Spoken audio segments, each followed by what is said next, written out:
교회가 지속되기 위한 가장 최선의 방법입니다. 그리고 더 본질적인 것으로 들어가 보면 전도는 교회가 가진 아주 굉장히 중요한 그런 사명이지요. 우리 주님께서 부활하신 후에 마지막으로 당부하신 말씀은 이렇게 살아라. 예를 들면 서로 싸우지 말고 사이좋게 지내라. 이런 친교해라. 이런 당부의 말씀을 하신 것이 아니었습니다. 주님이 당부하신 것은 땅끝까지 이르러 내 증인이 되라. 이 전도의 사명을 주셨습니다. 그렇기 때문에 전도하는 교회, 여러분 전도는 교회의 마땅한 사명인 줄로 믿습니다. 전도하는 교회는 그래서 망하지 않습니다. 전도하는 또 선교하는 교회는 반드시 부흥합니다. 그렇다면 전도나 선교가 각 성도들에게는 유익이 없을까요? 목사님 힘들어 죽겠는데, 살기도 힘들어 죽겠는데 지금 무슨 거기다가 전도까지 하라고 하십니까? 라고 생각하실 수 있어요. 저는 분명히 이 전도하는 것에 또는 선교하는 것에 유익이 있으리라고 믿습니다. 여러분 생각해 보세요. 나쁜 것도 하나님께서 합력하여 선을 이루시는데, 여러분 이 가장 귀한 사명을 감당하는데 하나님께서 여러분 어떻게 유익을, 합력하여 선을 이루시는 유익을 준비해 놓지 않으셨겠냐는 거예요. 여러분 분명히 유익이 있을 것입니다. 그 유익을 한번 생각해 봤어요. 하나님께서 전도하는 성도들에게 유익을, 어떤 유익을 주실까? 여러분 저는 그렇게 생각해 봤습니다. 전도란 결국 베푸는 사역 아니에요? 베푸는 거잖아요. 내가 받은 은혜를, 내가 받은 사명을, 내가 만난 예수 그리스도를, 내가 받은 물질을 베푸는 거예요. 그 말은 그 말을 뒤집어 보면 전도는요, 전도하는 당사자는 더 은혜를 받았다는 것이고, 더 사랑을 받았다는 것이고, 더 물질을 받았다는 것입니다. 맞습니까? 안 맞습니까? 있으니까 주는 거지, 여러분 없으면 못 주는 거예요. 내 안에 예수 그리스도가 없으면 못 주는 거고요, 내 안에 복음이 없으면 못 주는 거고, 내가 은혜 받지 못했으면 여러분 전도는 못하는 것입니다. 여러분 그렇게 놓고 보면은 저는 그렇게 생각해 봤어요. 이 전도라는 것이, 그럼 그 축복의 물꼬가 전도하고 선교하고 있는 선교할 때 여러분 이게 트이는 거다. 우리 청년들은 혹시 밭농사나 논농사 같은 거 지어보셨어요? 안 지어봤죠? 저도 안 지어봤어요. 근데 어렸을 때 흙장난을 했어요. 아마 우리 청년들은 흙장난도 안 해봤을 거예요. 이렇게 흙장난 할 때 막 비 오고 나면 이렇게 웅덩이 같은 거 만들어 놓고 흙 갖고서 막 이렇게 막아요. 그러면 한 곳에 물을 가득히 담아두거든요. 그리고 한쪽을 이렇게 트여요. 그래서 그걸 물꼬를 튼다고 그러잖아요. 물꼬를 탁 트면은요, 글로 물이 쫙 하고 빠져나가요. 빠져나갈 때 보면 처음에는 구멍이 조그맸는데 이게 막 넓어져요. 쫙 넓어집니다. 여러분 고여 있을 때는 힘이 없어요. 근데 그게 한쪽으로 물꼬를 터주면 이게 막 콸콸콸 하면서 물이 나가는 것을 볼 수 있습니다. 여러분 선교가 그런 것이 아닐까요? 전도가 그런 것이 아닐까요? 내가 받은 은혜, 여러분 나만 가지고 있으면 이게 고이는 거예요. 근데 여러분 물꼬가 한번 튀어지면 여러분 나가는 것만큼 더 많은 은혜가 들어올 줄 믿으시기 바랍니다. 여러분 하나님의 저수지, 하나님의 축복의 그 창고는 무한대잖아요. 이게 좀 쓰다가 없어지는 것이 아니기 때문에 여러분 우리가 그 전도를 통해서 또는 선교를 통해서 우리가 그렇게 하나님의 일을 감당하면 하나님의 은혜의 그런 복의 물줄기는 콸콸콸콸 쏟아지게 될 줄 믿으시기 바랍니다.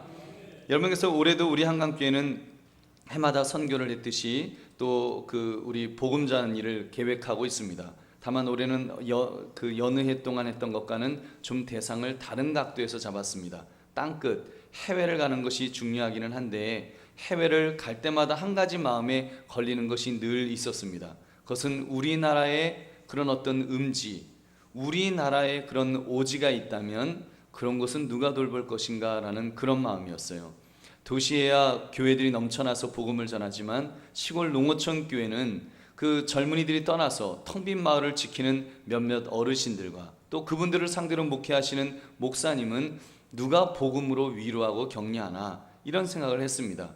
여러분 굉장히 좀 그렇게 생각하면 좀 마음이 안타까웠어요. 근데 이심전심이라고 작년에 중고등부가 시골교회로 가서 여름 성경학교를 해주고 거기다가 그 교회 전도잔치에 거의 손가발이 되어서 열심히 이렇게 전도를 하고 이렇게 돌아왔습니다.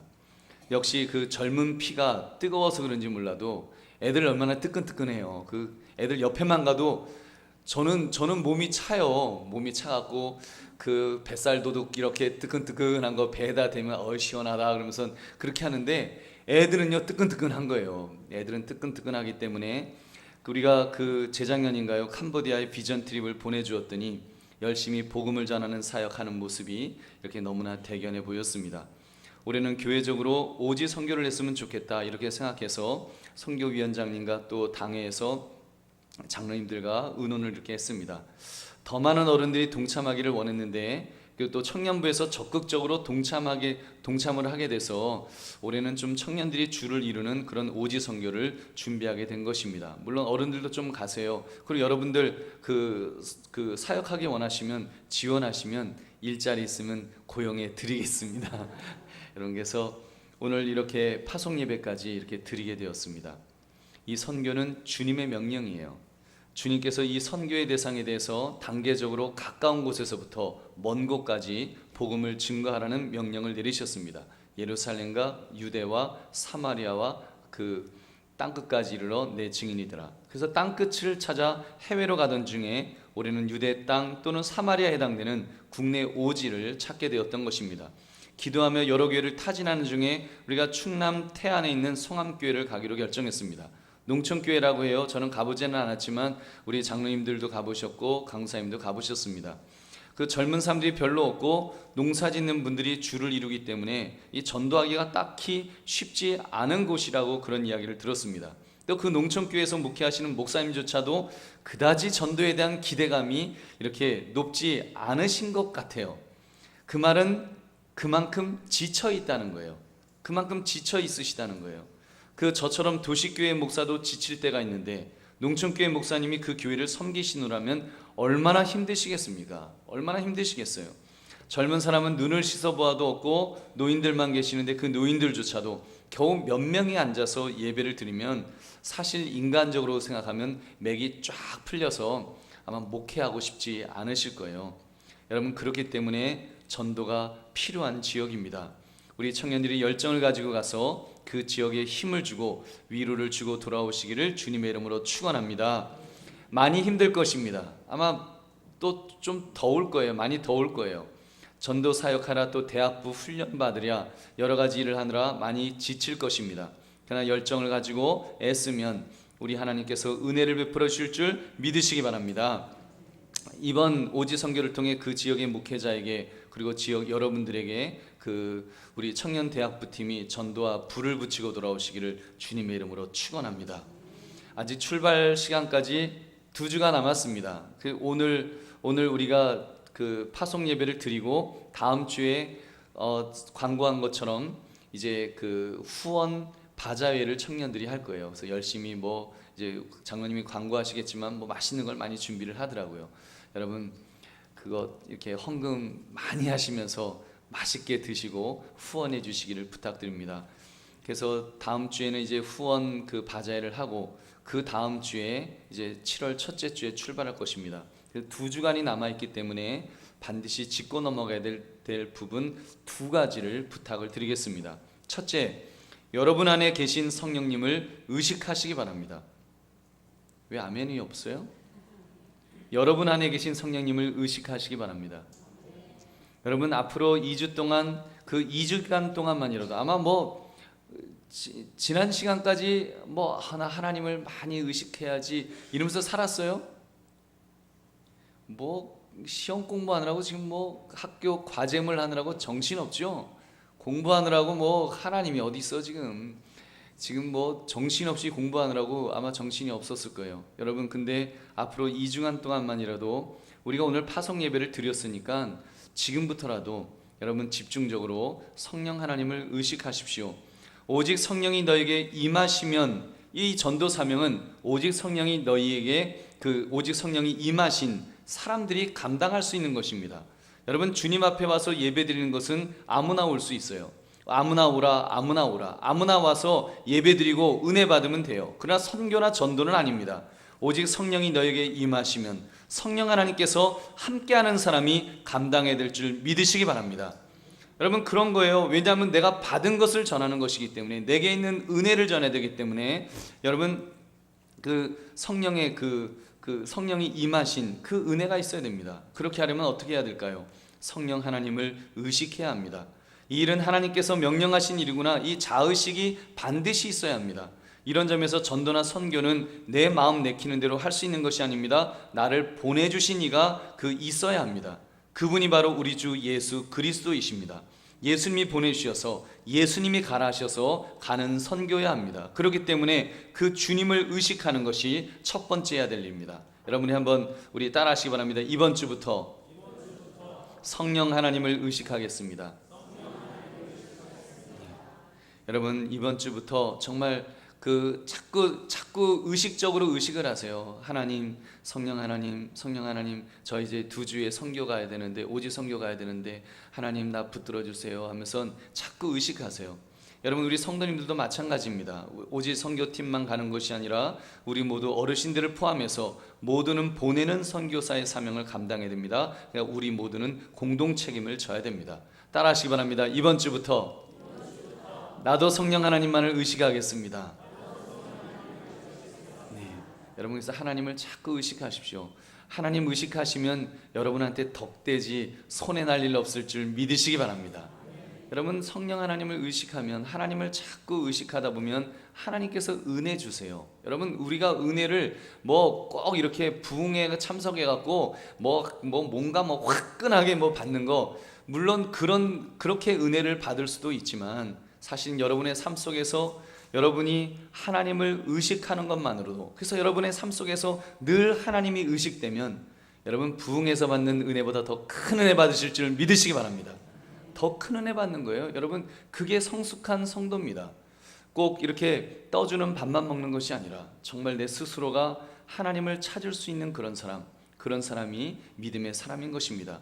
이 작업이 잘 되어야 이번 선교가 제대로 될 수 있습니다.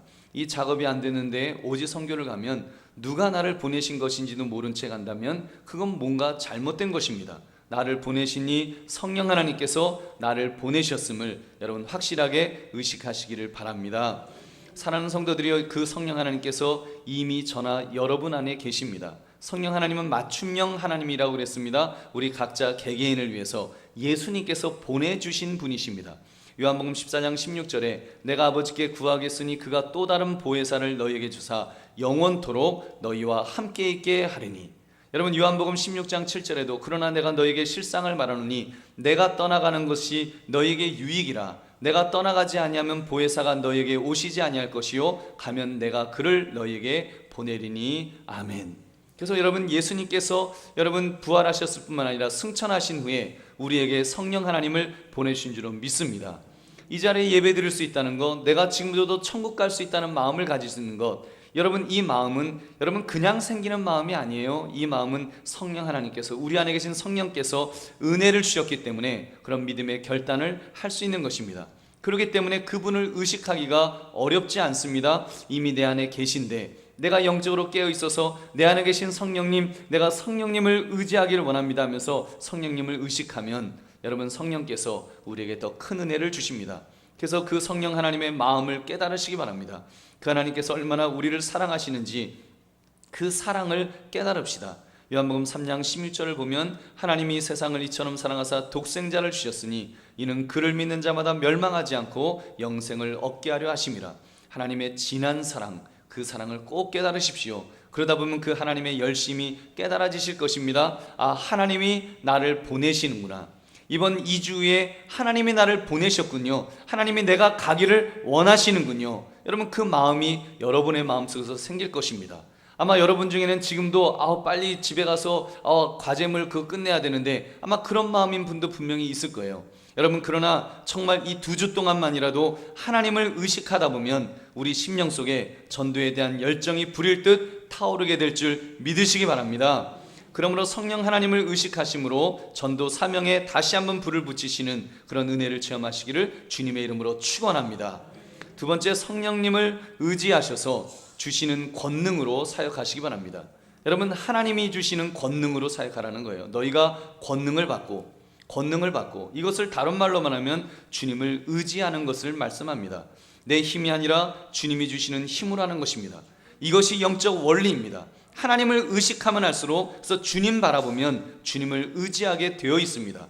오전에도 말씀을 드렸지만 여러분 1m 90 정도 되는 아놀드 슈와츠 같은 그런 상남자가, 그것도 그 총까지 딱 가지고 있는 그런 경찰관이 딱하니 버티고 있다면, 여러분 불량배가 여러분을 막, 스토커가 여러분을 괴롭히고 있을 때 여러분 그 경찰관에게 달려가지 않겠어요? 그 경찰관에게 경찰관 아저씨 나 좀 구해주세요 하면서, 나 좀 붙들어 주세요 하면서 그 도움을 요청하지 않겠냐는 거예요. 여러분 당연합니다. 도움을 요청할 것입니다. 경찰관이 옆에 있는 것을 의식하게 된다면 여러분 당연히 달려갈 것입니다. 그와 마찬가지로 주님을 의식하면 주님을 의지하게 되어 있습니다. 우리 청년들도 마찬가지입니다. 아마 지금 공부하면서 많이 힘들 거예요. 앞으로 미래가 불확실해서 더 걱정이 많을 거예요. 나 어떻게 살지? 어떻게 보면 강도한테 쫓겨다니는 사람처럼 그렇게 힘들게 우리 청년들이 이 시대를 살아가고 있어요. 이때 하나님 의식하세요. 그리고 하나님 붙드세요. 하나님이 여러분을 책임져 줄 줄은 믿습니다. 여러분 그런 은혜가 분명히 있습니다. 이것이 영적 원리입니다. 그래서 우리는 선교를 떠나면서 복음을 증거할 때 하나님을 의지해야 됩니다. 더군다나 복음을 증거해야 되는데 그러면 하나님을 의지해야죠. 내 힘, 내 재주를 의지하는 것이 아니라 주님이 주시는 힘으로 하겠다는 그 생각을 가지십시오. 그 마음이 여러분 있어야 됩니다. 여러분 그 마음이 있으세요? 하나님이 주시는 마음이 있으세요? 네, 하나님이 주시는 힘으로 하겠다. 정말 그 마음으로 하십시오. 아직 준비가 좀 안 된 분도 혹 계실지 모르겠는데 여러분 그 마음 꼭 가지십시오. 이번 2주간을 그렇게 보내세요. 베드로전서 4장 11절 보면 만일 누가 말하려면 하나님의 말씀을 하는 것 같이 하고 누가 봉사하려면 하나님이 공급하시는 힘으로 하는 것 같이 하라. 이는 범사의 예수 그리스도로 말미암아 하나님이 영광을 받으시게 하려 함이니 그에게 영광과 권능이 세세에 무궁하도록 있느니라. 아멘. 봉사할 때, 애를 쓸 때 누구 힘으로 하는 것 같이 하라고요? 누구 힘으로? 여러분 하나님이 공급하시는 힘으로 하는 것 같이 하라. 내 힘이 아니라 하나님이 주시는 힘으로 하라는 것입니다. 여러분 이 영적 원리가 굉장히 중요합니다.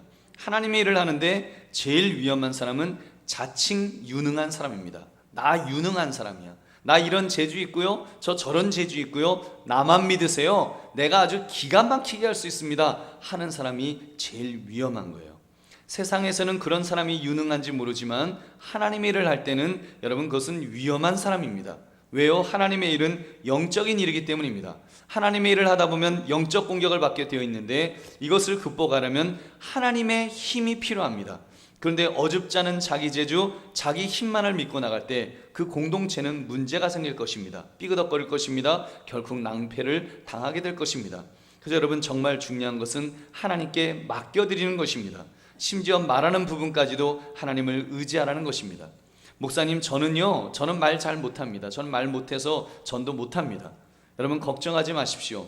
하나님을 의식하시고 하나님을 의지하시면 말하는 내용까지도 주님께서 모두 기억나도록 해주신다고 제가 말했어요? 예수님이 말씀하셨어요. 예수님 말씀하셨어요. 마태복음 10장 19절부터 20절 너희를 넘겨줄 때 어떻게 또는 무엇을 말할까 염려하지 말라. 그때 너희에게 할 말을 주시리니 말하는 이는 너희가 아니라 너희 속에 말씀하시는 이 곧 너희 아버지의 성령이시니라. 아멘. 성령 하나님께서 입술에 할 말을 넣어주신다는 것입니다. 그러면 할 수 있지 않겠습니까? 더구나 올해 선교는 영어도 아닌 한국말로 할 수 있으니 얼마나 좋습니까? 하나님을 붙들고 기도하는 심정으로 사역하시기를 주님의 이름으로 축원합니다. 여러분 우리 인생도 마찬가지입니다. 똑같이 인생을 살아도 어떤 사람은 쉽게 살고 어떤 사람은 어렵게 삽니다. 저는 몸은 좀 힘들지만 마음은 좀 편안하게 그렇게 사는 사람이라고 제 나름대로 자부합니다. 우리 한강교회 성도님들이 좋아서 그럴 것입니다. 그러나 더 중요한 것은 하나님을 의지하려고 애쓰며 사역하기 때문입니다. 하나님을 의지하면 하나님이 책임져 주시거든요. 저는 그런 것을 너무 많이 체험합니다. 하나님을 의지하면, 정말 하나님 의지하면 환경 바라보지 않고 사람 바라보지 않고 사람 의지하지 않고 또 그런 인간적인 힘 의지하지 않고 하나님 의지하려고 하면 하나님께서 책임져 주시는 줄로 믿습니다. 여러분 물론 최선을 다해야지요. 내 몸 부서져라 맡겨진 일에 열심을 다하십시오. 여러분 제가 말하는 또 이런 지론도 하나 있어요. 몸이 편하면 마음이 불편하고 몸이 힘들면 마음이 편하다. 여러분 그게 제 지론이에요. 최선을 다하면 그렇게 수고한 것에 대한 열매를 하나님이 주신다는 것입니다. 꾀부리고 내 몸이 편하면 그만큼 마음은 불편한 거예요. 여러분 그렇기 때문에 최선을 다하는 것은 성도가 마땅히 취해야 될 기본입니다. 거기에 덧붙여서 하나님을 의식하고 하나님을 의지하면 그때는 기적 같은 일이 일어날 것입니다. 하나님이 함께 하시면 그때는 놀라운 일이 일어납니다. 다윗 같은 사람 하나님이 함께 하실 때 기적이 상식이 되는 삶을 살았습니다. 목동이 왕이 되었어요. 여러분 목동이 왕이 되었어요. 그것도 하나님께서 가장 귀하게 쓰시는 왕이 되었어요. 이스라엘의 가장 위대한 왕이 되었어요. 여러분 하나님이 함께 하실 때, 여러분 다른 왕들은 다 아버지가 왕이어서 왕이 됐어요. 근데 여러분 이 다윗은 정말 하나님을 의식하고 하나님을 의지할 때 하나님이 붙들어 주시는 그런 위대한 왕이 된 것입니다. 여러분 목동이 적군의 대장군을 죽였다는 것, 이거 불가능한 일입니다. 골리앗 어떻게 죽입니까? 근데 하나님을 의지하니까 하나님께서 기적을 일으켜 주신 줄 여러분 믿으시기 바랍니다. 우리 한번 그렇게 살아봅시다. 안 된다, 이 세상 정말 힘들다, 여러분 그런 부정적인 말 하지 마시고 하나님 바라보는 것부터 시작하십시오. 정말 하나님 바라보는 것 시작하십시오. 저는 이번에 우리 선교팀이 가서 그런 모습을 보이고 오셨으면 좋겠습니다. 사실 교회에 제일 위로받고 힘을 얻어야 될 분은 어쩌면 그 교회, 여러분이 가시는 소망교회 목사님이실지도 몰라요. 목사님이 제일 위로가 필요하실 거예요. 목사님이 제일 힘드실 거예요. 환경을 바라볼 때, 사람을 바라볼 때 얼마나 낙심이 되시겠어요. 그러니까 우리가 한번 그것을 깨보자는 것입니다. 우리 역시도 힘든 것들 분명히 있습니다. 여러분 우리 청년들도 여러분 나름대로 힘든 것들 분명히 있잖아요. 정말 감당하기 힘든 것들도 있을 것입니다. 환경적인 거 너무 힘들 것입니다. 여러분 사람 바라보면 정말 힘들 것입니다. 그렇기 때문에 하나님 바라보자는 거예요. 여러분이 먼저 이번 2주 동안에 하나님 바라보시고 하나님 그 의식하고 하나님을 의지하는 그 은혜를 체험하시고 가시라는 거예요. 여러분 그러면 하나님께서 움직이기 시작하실 것입니다. 그러면 놀라운 일이, 기적 같은 일이 바로 여러분을 통해서, 우리 청년부리 한강교회를 통해서 임하게 될 줄 믿으시기 바랍니다. 말씀을 맺습니다. 전도하는 교회, 이것이 하나님이 이 시대에 기대하시는 교회입니다. 우리 한강교회가 그런 교회가 됩시다. 주님께서 명령하신 대로 전도하는 교회 됩시다. 또 선교하는 교회, 얼마나 자랑스럽습니까? 여러분 우리 그 일을 감당하는데 사실 이제 힘들어요. 점점 힘들어져요. 교회가, 한국교회가 이전 같지 않습니다. 이전의 한국교회는 한 해가 지나가면 교회가 성장했어요. 한 해가 지나가면 성도들이 늘어났어요. 그러니까 뭔가 정말 하나님의 일을 하는데 할만 났습니다. 근데 여러분 지금은 어때요? 한 해가 지나가면 교회가 줄어요. 한국교회가 점점 줄어요. 교회 숫자도 줄고 교인 숫자도 줄어요. 여러분 막 10만 단위로 줄고 있습니다. 교회 지금 우리 교계 통계를 보면, 한국교회 통계를 보면 뭐 교단별로 이렇게 나오는데요, 한 교단에서 그 주는 숫자가 10만 단이에요. 여러분 10만 단이면 얼마나 많은 숫자인지 아십니까? 10만이면 300명이 500명인 교회 몇 개가 없어지는 거예요? 500, 5천, 5만, 200교회 없어지는 거예요. 여러분 100명인 교회 1000교회가 없어지는 거예요. 지금 한국교회가 그런 실정이에요. 그래서 너무 힘들어요. 너무 힘들지만 여러분 하나님을 의식하고 하나님을 의지하심으로 여러분 전도하는 교회가 되면 하나님께서 힘 주실 줄로 믿습니다. 여러분 하나님께서 동행하실 것입니다. 우리 좀 그런 놀라운 경험을 이번에 좀 하고 돌아왔으면 좋겠습니다. 그래서 여러분이 이번에 선교 기간 동안에 그렇게 오지 선교를 통해서 내가 하나님을 의식하고 하나님을 붙들고 살았더니, 하나님을 의지하고 나갔더니 나 제대로 준비 못했는데 이런 놀라운 일이 일어나는구나. 그래서 여러분이 좀 은혜를 받으시라는 거예요. 여러분이 그 은혜 받으시면 앞으로 여러분의 인생을 살아가는데 하나님께서 함께 하시는 놀라운 역사가 일어날 줄로 믿습니다. 여러분 인생에 좀 그런 은혜가 있기를 바랍니다. 그런 계기가 되기를 바랍니다. 오지 선교 그냥 가자니까 가나보다 그렇게 가지 마시고 뭔가 좀 한번 이렇게 살펴보세요. 하나님이 이번에 나한테 뭘 주시려고 하시는가, 뭘 경험하도록 하시려는가. 그래서 여러분 정말 하나님 의식하고 하나님 의지해서 함께 하시는 은혜를 체험하고 나면 여러분의 인생은 달라질 것입니다. 여러분 세상이 감당할 수 없는 사람들이 될 거예요. 분명히 그렇게 될 줄은 믿습니다. 우리 청년부 그렇게 될 거예요. 우리 어르신들 그렇게 기도하고 있어요. 우리 어른들이 기도하고 있어요. 여러분을 위해서 기도하고 있고 여러분은 기도가 쌓인 사람들입니다. 기도가 쌓인 청년부예요. 여러분, 그러기 때문에 정말 하나님 의식하고 하나님 의지하심으로 놀라운 것들을 경험하고 앞으로 우리 한강교회 청년부들이 하나님께서 쓰시는 위대한 인물들로 쓰임 받으시기를 주님의 이름으로 축원합니다.